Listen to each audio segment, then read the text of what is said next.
After centuries, wild horses may return to the Czech landscape. 14 Exmoor ponies from Great Britain were shipped to the Czech Republic last week to be released in a former military area in Milovice, in central Bohemia. The project, initiated by the organization Česká krajina, or Czech Landscape, along with the Academy of Sciences, aims to gradually introduce the horses into the Czech landscape. I spoke to Miroslav Jirku of the Czech Academy of Sciences, and I first asked him what made the Exmoor pony the ideal horse for the project. There were a few important criteria, let's say, that we were looking for, and the Exmoor pony came out as the most authentic horse breed in the Central and Western European region. And according to the current state of knowledge of the extinct wild horse that once lived in Europe, the Exmoor pony may be just by historical consequences almost exact copy of the original wild horse. It's quite special breed in a way that it's obviously bred with minimal care for the last 1,000 years, which you cannot find in most other breeds in Europe. Of course, there are some breeds of horses in Iberian Peninsula, in Balkans, in Danube Delta, and elsewhere in Europe that could be used as well, and which also resemble the wild horses. But from the very beginning, we didn't want to work with breeds that live in a completely different vegetation zone. How come that the breed managed to survive in the Great Britain? How come that in some parts of Europe wild horses survived and on the territory of the Czech Republic it didn't? Yeah, this is a good question, and I think I can conclude that it's due to historical consequences. In short, the Exmoor pony was kept in quite unique conditions in a way that it was never used intensively in agriculture or as a war animal, and it was not extensively hybridized with other horse breeds, which was very common in the rest of Europe. And this was too much part due to very frequent wars that swept across the European continent in the past. Just imagine that until World War I, horse was actually one of the most important means of war. And after every war, many horses that came with the foreign armies were left in a completely different region. And this was one of the very important factors that led to complete admixture of horse breeds in much of Europe. And when did that actually happen? I mean, when did the last wild horse disappear from the Czech territory? If we talk just about Czech territory, then there are records of wild equids, not only of wild horse, but also wild ass.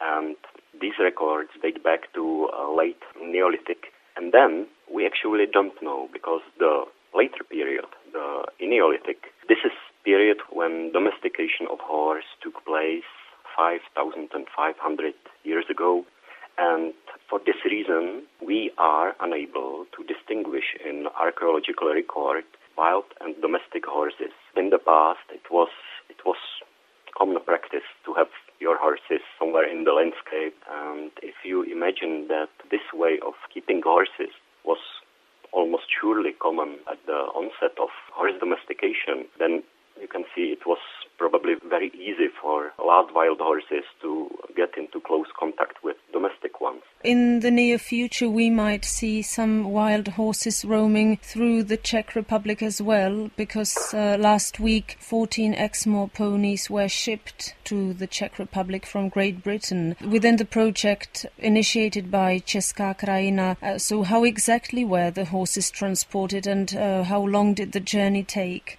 Well, the journey took 20 hours, if I remember well, and they traveled in one lorry, all of them together. 7 of them were from more southerly part of Great Britain, and the other 7 were from Scotland, from nature reserve. And these 2 units, let's say, stayed separately until the export from Great Britain, so that the animals don't know each other for very long. So now they simply stay in acclimation pen, which has 2 hectares. They will stay there for 1 month, and then they will be released into the main 40-hectare pasture that will be extended in following year. How were the horses actually collected or gathered? I can't imagine to what extent they are actually used to the presence of people, to having people around. Concerning those 7 which were from breeding centres, those were easy to collect. I don't have exact information how it was in Scotland, but they were most probably collected during annual gathering that takes place every autumn in Great Britain. This is how Exmoors are traditionally kept. I said that there is no influence of breeders or minimal, and actually all breeding management interventions take place within one day every autumn, and the herds are simply driven into one collecting pen, and the owners of the herds are marking the foals of the year and select animals that will remain with the herd and animals that will be moved to another herd and so on. So I guess in Scotland they were collected. And how did they actually cope with the journey across the ocean? The guys who brought them, they said that they were completely okay during the whole journey, and when the car stopped at the entrance to their new home, we could hear from outside that the girls are getting pretty excited. They obviously knew that something is going to happen because they started to kick sides of the lorry and vocalize and so on. So it was really nice. And when the door of the lorry opened, there were people at each side of the door. So we made a human corridor for them, and they just came out quite slowly and looked around, and then they continued straight to the new pen, and it was one of the most beautiful moments for me because within 2 or 3 minutes we could already see them grazing and taking sun bath and so on. So it was not stressing for them as I would expect. So it was nice. Obviously, introducing the horses into the Czech wildlife is only one part of the project. What is its chief objective? The general objective is actually a return of whole guild of herbivores, large specialized grazers like wild cattle, horse, and if possible also European bison that were extirpated by humans. European nature is facing crisis of biodiversity simply because so-called landscape engineers, the big animals, were completely removed from it. And there is now nobody who would graze old grass, who would trim tree saplings and so on. And now we have in our landscape either dense forests or fields or intensively cut or grazed meadows.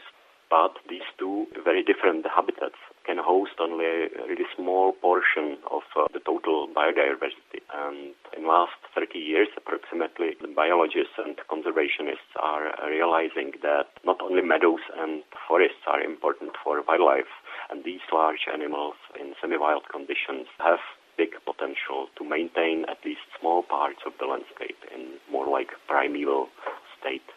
Why have you chosen the former military area as the new home for the horses? One reason is purely practical one. Military areas are 100% state-owned, so this is a big advantage. You deal with one owner instead of many of them. But the most important reason why we focus on military areas is that military training areas were established roughly at mid-20th century, so that in many of them, huge areas of landscape was never affected by intensive agriculture with all the chemicals and heavy machinery. Military training areas, by historical consequence, preserved one of the biggest areas of unspoiled landscape in Europe. So if we compare current military areas with, for example, national parks and most strict reserves, then they are completely comparable, and in many respects the military areas are even more biodiverse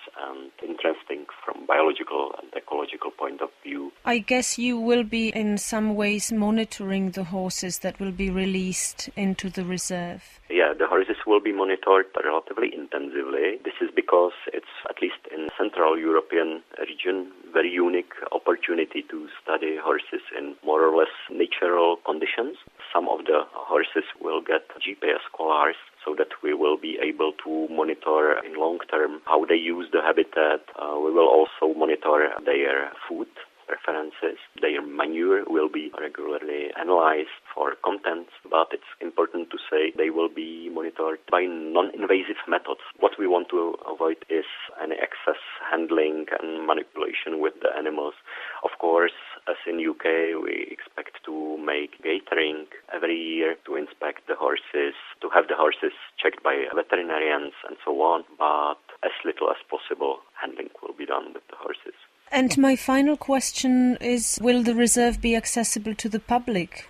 Yeah, the reserve will be normally open to the public. One of our main aims is to show public and authorities that projects like this do not mean any changes in a way. The places were used before. If people want to go in, they are welcome. If there is a road passing through the reserve, there are gates where drivers and people on bicycles can simply open for themselves pass.